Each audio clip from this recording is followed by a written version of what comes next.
उत्तराखंड सरकार अब योग अभियान चलाएगी। जन जन तक योग पहुंचाने के लिए इसका आयोजन किया जाएगा। मुख्यमंत्री पुष्कर सिंह धामी ने इसको लेकर जानकारी भी दी। तो अंतर्राष्ट्रीय योग दिवस से पहले सभी तैयारियां पूरी कर ली जाएं। अधिकारियों को जरूरी दिशा निर्देश भी दे दिए गए हैं। उत्तराखंड सरकार योग को जन जन तक पहुंचाने के लिए आगामी दिनों में अभियान चलाने वाली है। उसकी जानकारी मुख्यमंत्री पुष्कर सिंह धामी ने खुद दी है। मुख्यमंत्री ने कहा कि अंतर्राष्ट्रीय योग दिवस से पहले सभी तैयारियां पूरी कर ली जाएंगी। इसके लिए अधिकारियों को निर्देश भी दे दिए गए हैं। उन्होंने कहा कि इस बार ग्राम स्तर तक योग अभियान चलाया जाएगा। राज्य के कई विद्यालयों और महाविद्यालय में विशेष योग शिविर आयोजित किए जाएंगे। विद्यार्थियों को जोड़ने के लिए योग पर निबंध, भाषण, पोस्टर और पेंटिंग प्रतियोगिता भी कराई जाएगी।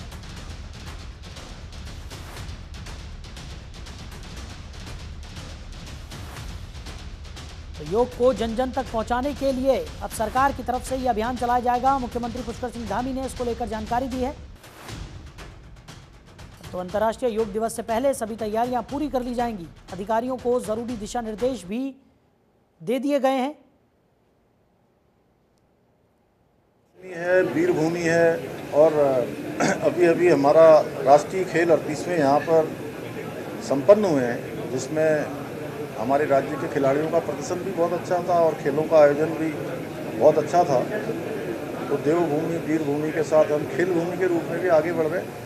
तो ये देवभूमि योग भूमि भी बने, इसलिए जन जन तक इसको पहुंचाने के लिए लगातार हम लोग योग दिवस से पहले अनेक कार्यक्रमों को स्कूलों में, अन्य संस्थानों में, आश्रमों में, जो भी हमारे ऐसे संस्थान है जहाँ पर सेवा के कार्य होते हैं, उन सभी को जोड़कर इसको आगे बढ़ाएंगे। और जन जन का योग बनाने के लिए आदरणीय प्रधानमंत्री जी का जो संकल्प है कि हर एक व्यक्ति योग करे, फिट रहे, उसको यहाँ पर विशेष अभियान के रूप में चल।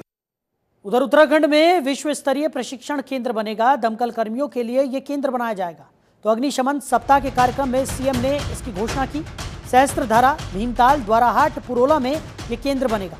चमोली जिले के गौचर में भी नए फायर स्टेशन बनाए जाएंगे। बड़ी खबर आपको बता रहे हैं। तो विश्व स्तरीय प्रशिक्षण केंद्र उत्तराखंड में बनाए जाएंगे। दमकल कर्मियों के लिए ये केंद्र बनाए जाएंगे। तो सहस्त्रधारा, भीमताल, द्वाराहाट, पुरोला में केंद्र बनेंगे। चमोली जिले के गोचर में भी नए फायर स्टेशंस बनाए जाएंगे।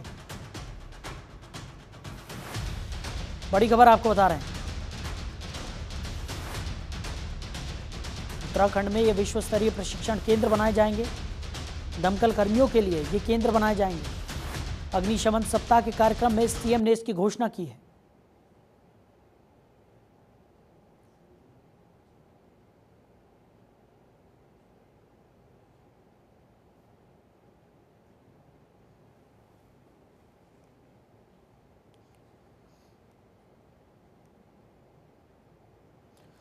उधर पुलिस लाइन देहरादून में अग्निशमन सेवा सप्ताह के मौके पर एक कार्यक्रम का आयोजन किया गया, जिसमें मुख्य अतिथि के रूप में मुख्यमंत्री पुष्कर सिंह धामी और सौरभ थपलियाल, मेयर देहरादून, ने शिरकत की। सीएम धामी ने इस मौके पर फायर सर्विस में सम्मानित 20 नए फायर टेंडर और अग्निशमन वाहन को हरी झंडी दिखाकर रवाना किया। अग्निशमन कर्मियों की तरफ से दिखाए गए कर्तव्यों का भी अवलोकन किया गया। इस दौरान मुख्यमंत्री ने all India fire service games के दौरान पदक जीतने वाले कर्मियों को सम्मानित भी किया। साथ ही सभी कर्मियों को 10,000 का इनाम देने की भी घोषणा की। सप्ताह मनाया जाएगा, इसमें निश्चित रूप से हमारे राज्य में जो अनेक चुनौतियां अग्निशमन के क्षेत्र में, वनाग्नि के क्षेत्र में, और अभी हमारी चारधाम यात्रा भी प्रारंभ हो रही है। पूरे हमारे पर्यटकों का ये सीजन भी शुरू हो गया है। तो ये बहुत महत्वपूर्ण है और इसको जन जन तक पहुंचाने का काम इस सप्ताह के माध्यम से किया जाएगा। और हमारा प्रयास है कि अग्निशमन की सेवाएं राज्य के अंदर जहां भी आवश्यकता हो वहां पर ये सेवाएं तत्काल रूप से मिलें। और इसके लिए भीमताल, द्वाराहाट, गौचर, पुरोला और सहस्त्रधारा में जल्दी ही नए फायर स्टेशन खोले जाएंगे। इसकी आज मैंने घोषणा की है।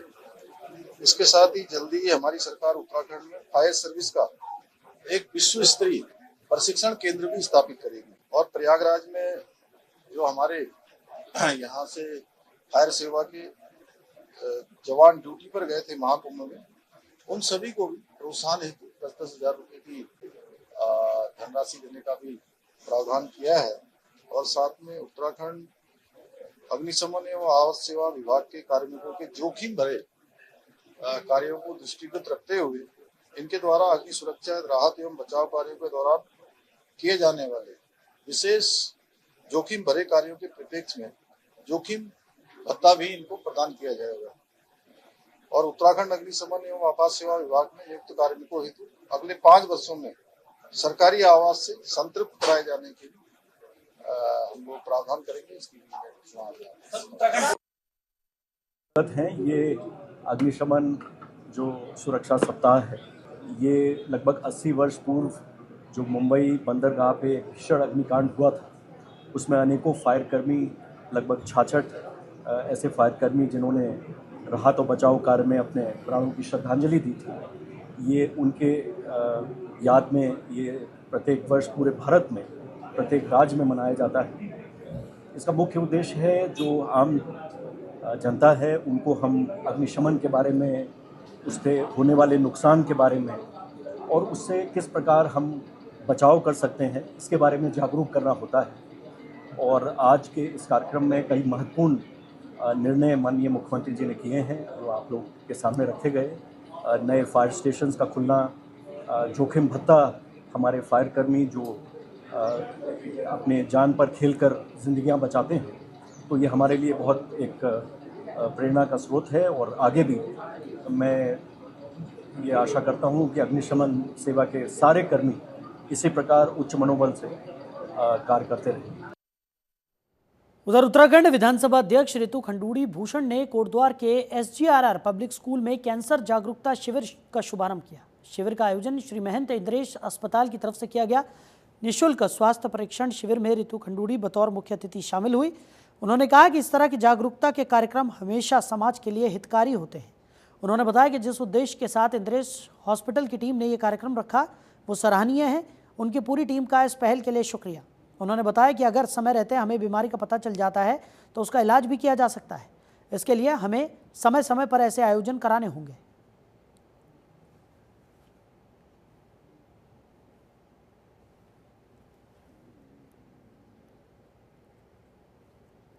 बहुत बहुत धन्यवाद देते हैं। आज हमने जब डॉक्टर्स को सुना जो कैंसर का इलाज करते हैं, उससे पता चला लगभग 3600 हमारे गढ़वाल से एक साल में कैंसर पेशेंट हुए और 80% उसमें से हम उनको नहीं बचा पाए। इसलिए बहुत आवश्यक है कि इस तरह के अवेयरनेस कैंप लगे जहां स्टेज 1 पर ही हम अपने अगर हमारे अंदर कैंसर के सेल्स हैं तो हमें पता चल जाए, उनका तुरंत इलाज करें। साथ ही साथ HPV वैक्सीन के बारे में बात हुई और मुझे जानकर जैसे डॉक्टर साहब को भी हैरानी हुई, किसी बच्चे का हाथ नहीं उठा। तो जब HPV वैक्सीन एक ऐसा वैक्सीन है जो 6 कैंसर से बचा सकता है और 12 साल तक की उम्र तक लड़के और लड़कियों को लगना चाहिए। मुझे लगता है इस पर हम लोगों को सबको विचार करना चाहिए और इस पर कार्य करना चाहिए। मैं महंत जी का बहुत बहुत आभार व्यक्त करती हूँ कि उन्होंने कोटद्वार में एक बहुत ही सुंदर मुहिम शुरू की। उधर देहरादून में ग्राम विकास मंत्री गणेश जोशी ने PMGSY के विभागीय अधिकारियों के साथ अहम बैठक की। बैठक में मंत्री ने निर्माण कार्यों की गुणवत्ता सुनिश्चित करने और समय से काम पूरा करने के निर्देश दिए। इस दौरान ग्राम विकास मंत्री ने मसूरी विधानसभा क्षेत्र में विभाग की तरफ से किए जा रहे निर्माण कार्यों की प्रगति की विस्तार से जानकारी ली। उन्होंने अधिकारियों को निर्देश दिए कि प्रधानमंत्री ग्रामीण सड़क योजना के अंतर्गत चल रहे अवशेष कार्यों में तेजी लाई जाए और सभी कार्य निर्धारित समय सीमा में पूरे कर दिए जाएं। मंत्री ने कार्यों की गुणवत्ता पर विशेष जोर देते हुए सतत निगरानी की बात भी कही।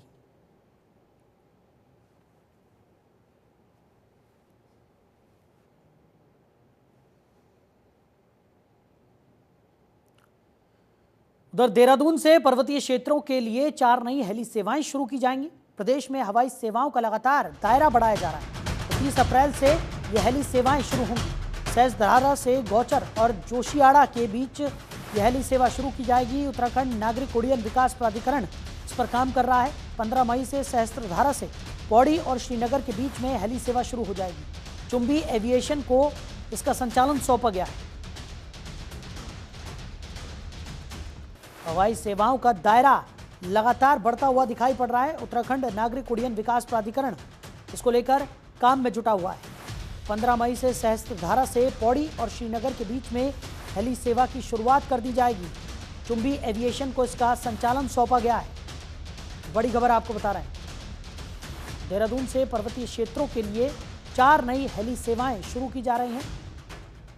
प्रदेश में हवाई सेवाओं का लगातार दायरा बढ़ाया जा रहा है। 30 अप्रैल से हेली सेवाएं शुरू हो जाएंगी। सहस्त्रधारा से गौचर और जोशियाड़ा के बीच में यह हेली सेवा शुरू होगी। उत्तराखंड नागरिक उड्डयन विकास प्राधिकरण इस पर काम कर रहा है। वहीं 15 मई से सहस्त्रधारा से पौड़ी और श्रीनगर के बीच में भी हेली सेवा को शुरू कर दिया जाएगा। चुंबी एविएशन को इसका संचालन सौंपा गया है।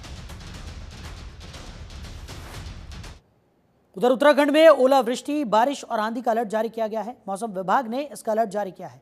तो हल्की से मध्यम बारिश, ओलावृष्टि और तेज हवाएं चलने का अलर्ट जारी किया गया है। मौसम विभाग के निदेशक डॉक्टर विक्रम सिंह ने यह अलर्ट जारी किया है। देहरादून, टिहरी, पौड़ी, चंपावत और नैनीताल जिलों में ओलावृष्टि की संभावना है। 60 किलोमीटर प्रति घंटे की रफ्तार से हवाएं चलने का भी ऑरेंज अलर्ट जारी किया गया है। उत्तरकाशी, चमोली, रुद्रप्रयाग, पिथौरागढ़, बागेश्वर, अल्मोड़ा, उधम सिंह नगर इसमें शामिल है। हरिद्वार जिले में भी कहीं कहीं आकाशीय बिजली चमकने की संभावना जताई गई।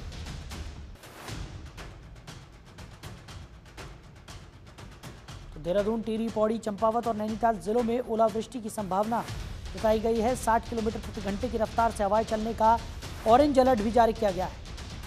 उत्तराखंड में ओलावृष्टि, बारिश और आंधी का अलर्ट जारी किया गया है। मौसम विभाग ने यह अलर्ट जारी किया। बड़ी खबर आपको बता रहे हैं। तो ओलावृष्टि और तेज हवाएं चलने का अलर्ट मौसम विभाग की तरफ से जारी किया गया है। उधर मौसम विभाग ने उत्तराखंड में अगले 4 दिन जमकर बारिश होने की संभावना जताई है, जिसके चलते आज 11 जिलों में बारिश का पूर्वानुमान है। 3 दिन तक सभी जिलों में बारिश हो सकती है। ऐसे में लोगों से सावधान और सतर्क रहने को कहा गया है। पूरी रिपोर्ट देखिए।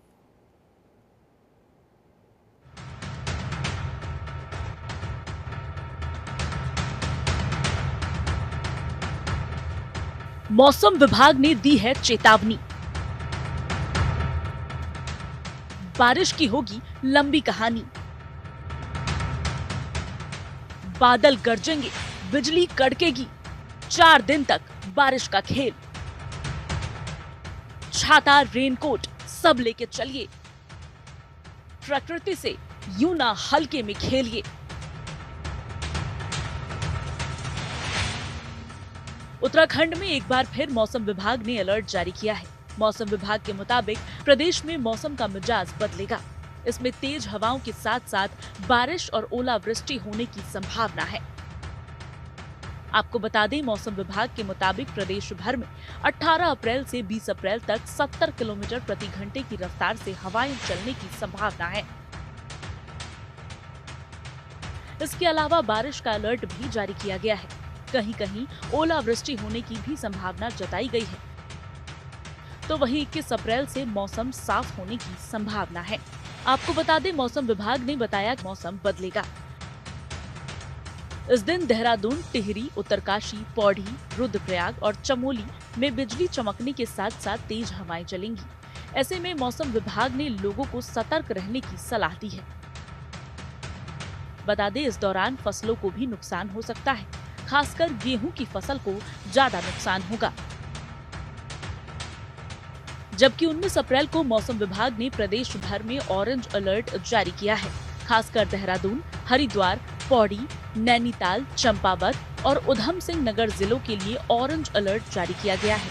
मौसम विभाग ने इस दौरान तेज हवाओं के साथ बारिश की संभावना जताई है।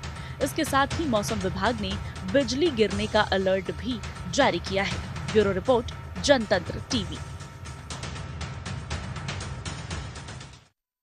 वहीं उत्तराखंड विद्यालयी शिक्षा परिषद का रिजल्ट बीते दिन घोषित किया गया, जिसमें हाई स्कूल में बागेश्वर विवेकानंद विद्या मंदिर इंटर कॉलेज मंडल सेरा के छात्र कमल सिंह चौहान ने टॉप किया। High school topper Kamal Singh Chauhan Dugnakuri क्षेत्र के रीमा के रहने वाले हैं। कमल ने हर दिन 7 से 8 घंटे पढ़ाई कर अपने प्रदेश, स्कूल और माता पिता का नाम रोशन किया है।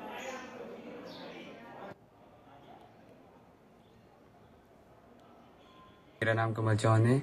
मैं आज मेरा क्लास 10th बोर्ड रिजल्ट आया था, जिसमें मैंने 500 में से 496 नंबर अंक प्राप्त किए हैं और इसका श्रेय मैं अपने टीचर्स पेरेंट्स को देना चाहता हूँ। टीचर्स ने बहुत मेहनत की थी और मेरे पेरेंट्स मुझे भी पूरा सपोर्ट करते थे और मेरा एम है मैं एनडीए क्लियर करना चाहता हूँ और ऑफिसर बनना चाहता हूँ और मैं डेली 6 से 7 घंटे पढ़ाई करता था और यूट्यूब में लेक्चर देखता था और टीचर्स ने पूरा साथ दिया। सर्वप्रथम विद्या भारती उत्तराखंड द्वारा संचालित यह विद्यालय विवेकानंद 1974 में स्थापित हुआ था और आज तक इस विद्यालय से 83 छात्र छात्राओं ने उत्तराखंड की वरीयता सूची में स्थान प्राप्त किया था। लेकिन आज गौरव का क्षण है कि इस विद्यालय से हाई स्कूल के छात्र कमल सिंह ने उत्तराखंड टॉप किया है और पहली पोजीशन बनाई है। हमारे इस वर्ष भी 21 छात्र छात्राओं ने उत्तराखंड की मेरिट सूची में स्थान प्राप्त किया है। यह गौरव का क्षण है और इसके लिए मैं अपना जो हमारे विद्यालय परिवार हैं, हमारे समर्पित आचार्य हैं, अभिभावक हैं, भैया बहन हैं, विद्यालय प्रबंध समिति है, उसको धन्यवाद दूंगा। उनका बड़ा सहयोग है। हमारे जो आचार्य अपने माइक्रो प्लानिंग करके अपना शिक्षण कार्य करते हैं, समर्पित भाव से पढ़ाते हैं और उसी समर्पित भाव का परिणाम है कि आज उत्तराखंड में हमारे 21 छात्र छात्राओं ने वरीयता सूची में स्थान प्राप्त किया है। मैं सभी छात्र छात्राओं को शुभकामनाएं देता हूँ। उधर उत्तराखंड शासन की नगरीय फेरी नीति नियमावली के तहत समिति की बैठक के फैसले को लागू किया गया। हरिद्वार नगर निगम प्रशासन ने रेडी पटरी के स्ट्रीट वेंडर्स और वेंडिंग जोन के लाभार्थियों को फेरी व्यवसाय प्रमाण पहचान पत्र और लाइसेंस दिए। ये लाइसेंस हरिद्वार की मेयर किरण जैसल ने बांटे।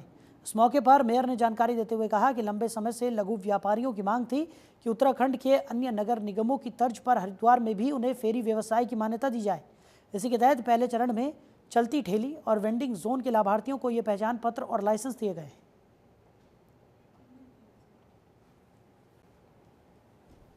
हमारे हरिद्वार में यातायात की बहुत ही असुविधा है।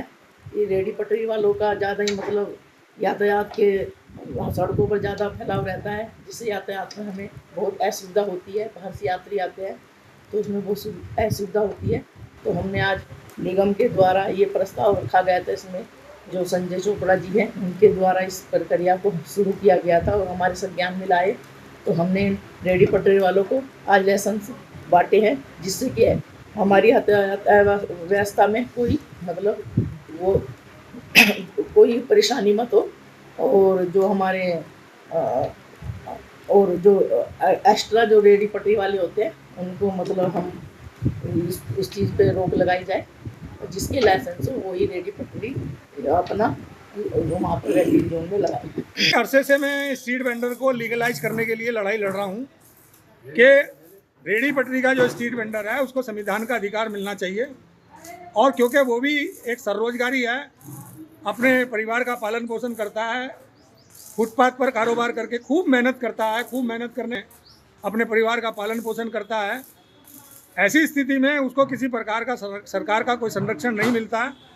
तो ये प्रक्रिया सभी नगर निगमों में है, लेकिन हरिद्वार नगर निगम में ये व्यवस्था नहीं थी। तो आज हमने जो है मेयर साहब से जो है इसका शुभारंभ करा है। तमाम रेडी पटरी वालों को लाइसेंस आज वितरित किए गए हैं, मुहैया कराए गए हैं कि आने वाले दिनों में ये जो लाइसेंस इनके हैं, आप अगर देखेंगे ये जैसे वेंडिंग जोन का लाइसेंस है, इस वेंडिंग जोन के लाइसेंस में स्पष्ट रूप से लिखा हुआ है प्रथम वेंडिंग जोन 7200 रुपये इसकी साल भर की फीस है। तो ठीक इसी प्रकार से हमारे चलती फिरती ठेली के लाइसेंस हैं। अरसे से मैं उधर हरिद्वार के पुराने इंडस्ट्रियल एरिया में स्थित शिव शक्ति टेंट हाउस में उस समय हड़कंप मच गया जब वहां अचानक भीषण आग लग गई। आग इतनी विकराल थी कि कुछ ही देर में गोदाम में रखा सारा सामान जलकर राख हो गया। आग की जानकारी मिलते ही फायर विभाग की 3 गाड़ियां और 8 दमकल कर्मियों की टीम मौके पर पहुंची और घंटों की मशक्कत के बाद आग पर काबू पाया गया। फायर विभाग के अनुसार आग लगने की वजह का अभी खुलासा नहीं हो पाया है, लेकिन प्रथम शॉर्ट सर्किट को ही कारण माना जा रहा है। गनीमत रही कि इस हादसे में कोई जनहानि नहीं हुई। फिलहाल फायर विभाग की टीम आग के कारणों की जांच पड़ताल में जुटी है।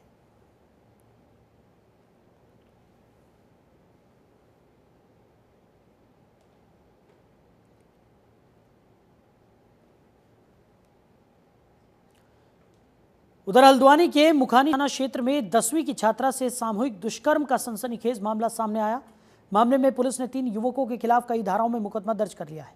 पुलिस ने मुख्य आरोपी को गिरफ्तार भी कर लिया, अभी भी फरार बताया जा रहा है। बताया जा रहा है कि छात्रा के एक दोस्त ने अपने 2 अन्य दोस्तों के साथ मिलकर एक बैंक्वेट हॉल में घटना को अंजाम दिया। पुलिस ने इस मामले में नाबालिग का मेडिकल प्रशिक्षण कराया। पुलिस क्षेत्राधिकारी नितिन लोहनी ने बताया कि मुकदमा दर्ज कर एक आरोपी को गिरफ्तार किया गया है। बाकी आरोपियों की तलाश शुरू कर दी गई है। नाबालिग का पॉक्सो का मामला आया था, जिसमें गैंगरेप का भी पुष्टि हुई थी मुखानी थाना क्षेत्र में। तो उसमें वहीं के एक बैंक्वेट हॉल में ये चीज़ें थी। इसमें एक अभियुक्त की अरेस्टिंग हो चुकी है, 2 अभी हमारी रेंज में जल्दी आ जाएंगे, उनको भी अरेस्टिंग कर ली जाएगी। और इसके साथ साथ आगे की जो भी जांच है, जो विवेचना है, वो सारा विश्लेषण हो रहा है। जैसे तथ्य आएंगे उसके अनुसार कार्रवाई होगी। देखिए, मुझे लगता है बच्चों के साथ साथ अभिभावकों को भी अपने बच्चों के साथ कम्युनिकेशन गैप जो हो रहा है उसको थोड़ा सा कम करने की ज़रूरत है। इसके साथ साथ बच्चे जो हैं ज़रूरत से ज़्यादा टेक्नोलॉजी फ्रेंडली हो रहे हैं। तो एक महान हमारे साइंटिस्ट थे एल्बर्ट आइंस्टाइन, उन्होंने कहा था, fear the day when mankind technology would take over the mankind and that day would start creating a generation of idiots. तो कहीं ना कहीं हम लोग बहुत ज़्यादा अपने रिश्तों में भी रिश्ते ढूंढते हैं हम सोशल मीडिया पे। रियल लाइफ में हम रिश्ते ढूंढना छोड़ चुके हैं। तो कहीं ना कहीं हमें अपने अंदर इंट्रोस्पेक्ट करने की ज़रूरत है कि हम असली रिश्तों की तरफ जा रहे हैं या नहीं। और इस तरीके के जो भी थोड़े बहुत इन्फैचुएशन है, बॉन्ड्स होते हैं, उस एनर्जी को सही जगह पे लगाया जाए। उसमें बच्चों के साथ क्योंकि बच्चा मासूम है, अभिभावकों की बहुत बड़ी जिम्मेदारी है, वो भी अपनी जिम्मेदारी को समझें, बच्चों के साथ संवाद को बढ़ाएं। तो फिलहाल इस बुलेटिन में मेरे साथ इतना ही। आप बने रहिए और देखते रहिए जनतंत्र टीवी। नमस्कार।